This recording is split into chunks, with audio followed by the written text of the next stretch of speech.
I don't have to do that. Yes, you do. No, sir, I Call didn't. your supervisor here. Now you got me late to a meeting. Late to a meeting.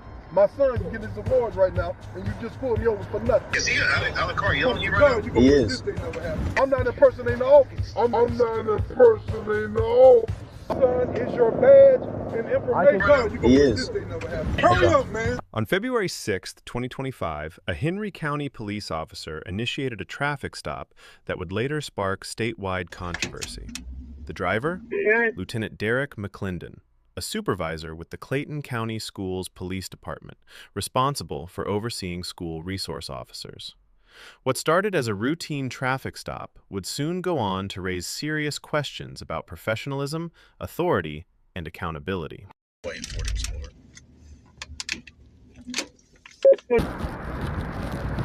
Hey, sir, how can I help you? What's going on? I'm doing fine. How you doing? The tag's coming back, not on file, no warrants. Is it an undercover car?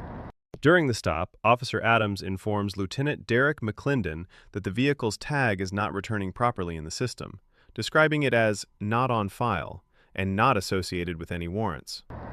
You see my rank, sir? I Says do. lieutenant, right? Yes, sir. Okay.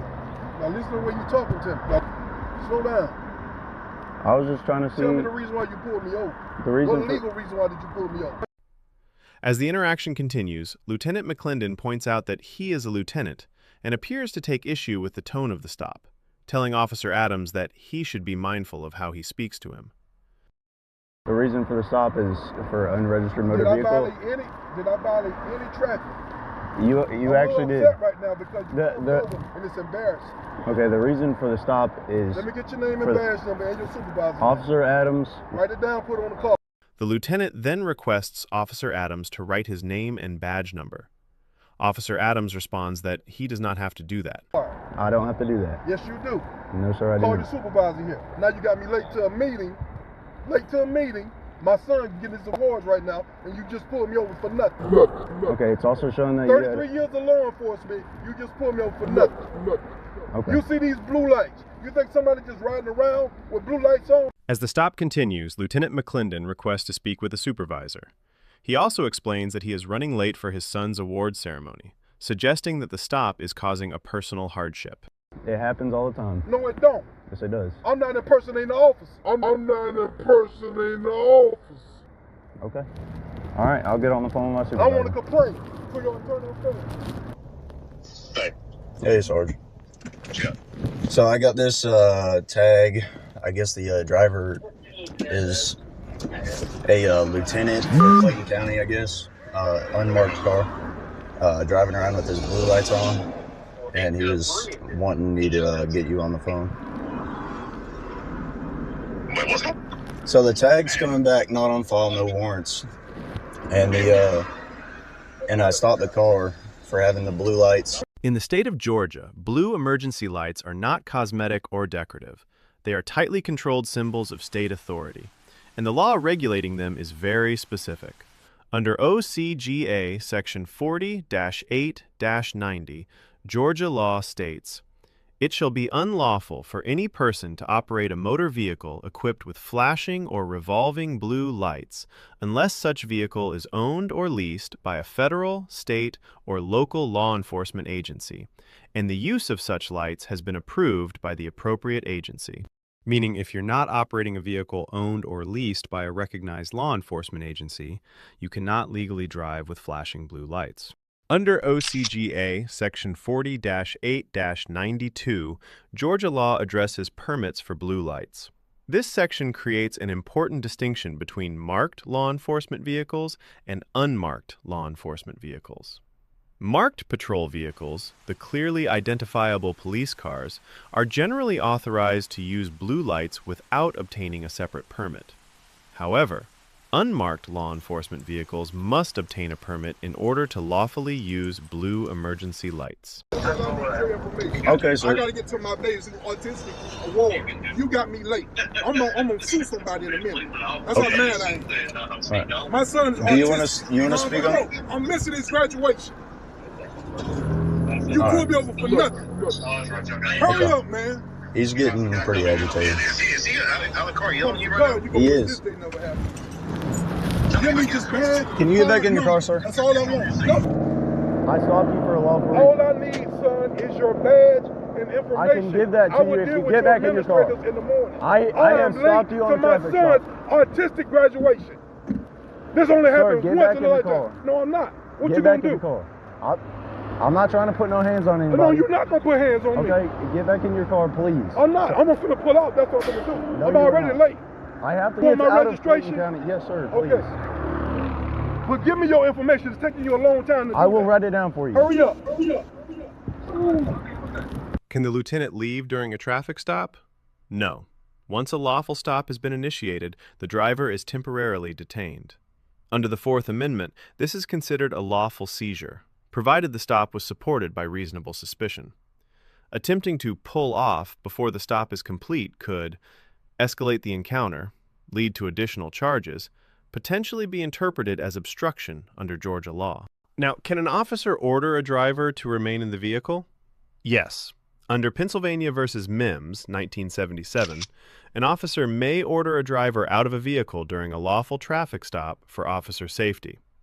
If officers can order someone out of a vehicle, they can also control where that person stands during the stop for safety reasons.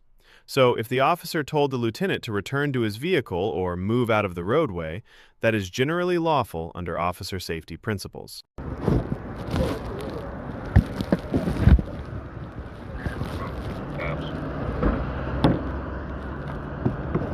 Yeah, I probably need one of y'all out here. Where you at? I'm on 81 and 302 in unit 72. Mitchell Trail. Sir, are you an SRO? Are I'm you? over the SROs. Lieutenant Commander. Okay. Oh, Deputy Sheriff also, since you're disrespectful. Let me show you that too. It says Clayton County Sheriff's Office. 33 years. It says Deputy Sheriff. Okay. Okay?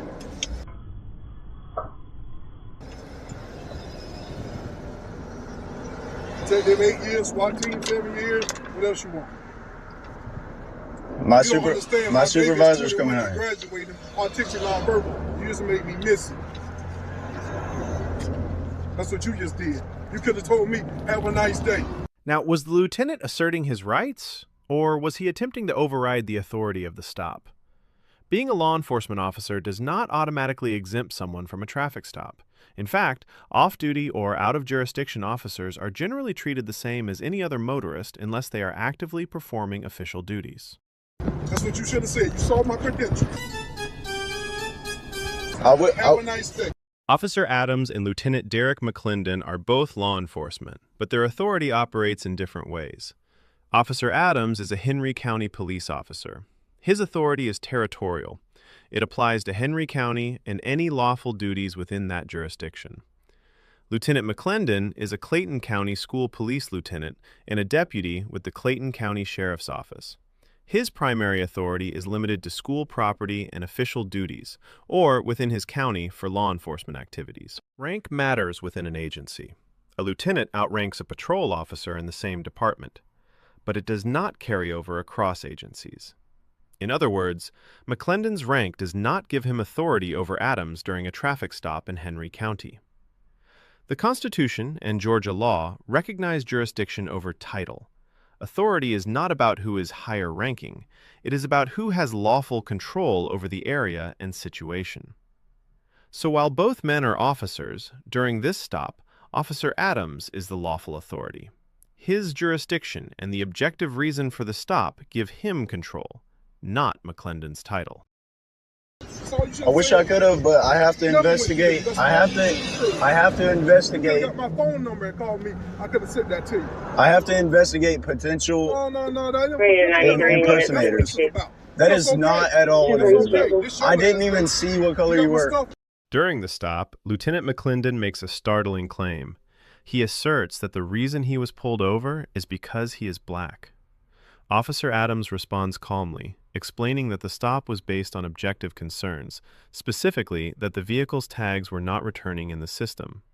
The officer notes that part of his investigation is to verify the legitimacy of the driver, including ensuring the person is not impersonating a law enforcement officer. You done? Yep. I cannot, you requested my supervisor. I'm finna go, man. You are not, you are Yes, not. I am. No, sir, Do you you are not. understand what you just did or what you're doing? Sir, I My have to. son is graduating. I don't care about your Thank son's you for graduation. saying. Hold on. Okay. Say that again. This is So a traffic stop. So a judge can see how ignorant you are. This is a traffic stop, okay? No, it's not. Yes, it is. No, it's not, because I didn't Yes, violate sir, the it law. is. Yes, you did. You You just also said you pulled don't care into about my the son. Are you copying Give us a a voice. He's pointer? 21 years old. I'm sorry, Autistic. You name said and you don't care. Did you not say that? Sir, Yes or no? Go ahead, last the name first. reason for the stop Last name What law Hampton. did I violate? Henry, What Texas Adam, law did I Mary, violate? Paul, Tom, Ocean, I Lawrence, told last you name 3 Henry. times. I told on the blank. Date of birth I told 4/30, him 90. 3 No, you got behind He's me gonna because you be saw a black tonight on man. It is also a Which Sure, was yes, possible. I'm not gonna argue accident, you. actually.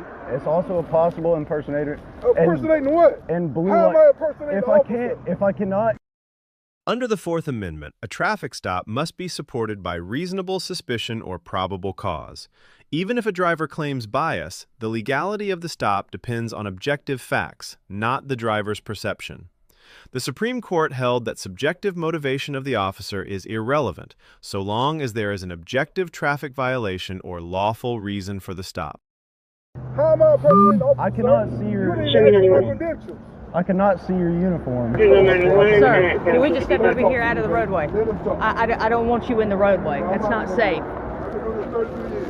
Well, I'd still prefer you be on this side and not this side with the moving traffic. It is important to note that Lieutenant Derek McClendon's vehicle was equipped with a blue light. However, the vehicle was unmarked, and there was no permit for the use of the emergency light as required under Georgia law. Additionally, the lieutenant was wearing a Clayton County School Police uniform while operating outside of his jurisdiction and displaying a badge.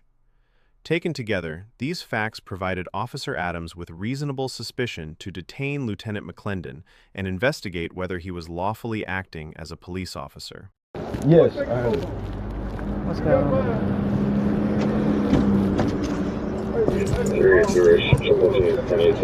That's fine. It's a little safer over here, not in the roadway. You've been doing this a lot longer than I have, sir. You're fine. My son's award. She's autistic. Okay. Right. And I'm I understand your frustration. Here, Officer Adams stopped the vehicle because the tag was not properly returning in the system. In addition, the vehicle was equipped with a blue light, was unmarked, and there was no permit for that blue light as required under Georgia law, specifically OCGA, sections 4890 and 4892. On top of that, the driver was wearing a law enforcement uniform outside of his primary jurisdiction and displaying a badge. Under OCGA Section 16-10-23, impersonating a peace officer is a criminal offense. That statute alone gives an officer a legitimate reason to verify the identity and authority of someone claiming to be law enforcement. I just like to be safe. Yes, sir. That's my name and badge number, like you requested. 9130.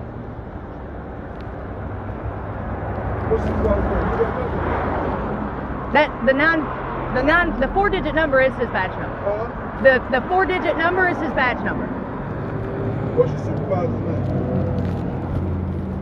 363. You got a supervisor? We Yes. have them on the way. Sergeant, When you combine all of those factors, irregular tag return, unauthorized blue light concerns, out-of-jurisdiction uniform, and badge display, a court would very likely find that Officer Adams had reasonable suspicion to detain Lieutenant McClendon and investigate further. Under Wren v. United States, the officer's subjective motivation does not matter if there is an objective legal basis for the stop. Sergeant LaCour, if you want to step over here, we can write all this down. Okay, then I'm not going to come over there to you. Alpha Bravo 7. Yeah. If you want to sit down in there, roll the passenger window down. I don't want to be on that side of the road. All right, so it's going to be SGT, I'm a little hungry too. I'm last diabetic. name. No, you're fine. You want the information, we'll give you the information. So the name is going to be LECROY. CROY. LaCroix. Yes, sir. Following the traffic stop, Clayton County Schools initiated an internal review through its Division of Equity and Compliance. The purpose of the investigation was not to determine criminal liability, but to assess whether Lieutenant McClendon's conduct complied with professional standards expected of school police personnel. The investigative findings were not favorable. According to the internal report, McClendon's behavior during the encounter was characterized as unprofessional, demeaning, obstructive, confrontational, and aggressive. These descriptors reflect concerns not about legal authority, but about demeanor and workplace conduct. Based on those findings, investigators recommended that the district move toward termination. However, the district ultimately chose a corrective approach rather than immediate dismissal. Instead of termination, McClendon was permitted to complete 3 professional development courses. This disciplinary decision suggests the district determined that remedial training, rather than removal, was an appropriate response under its internal policies.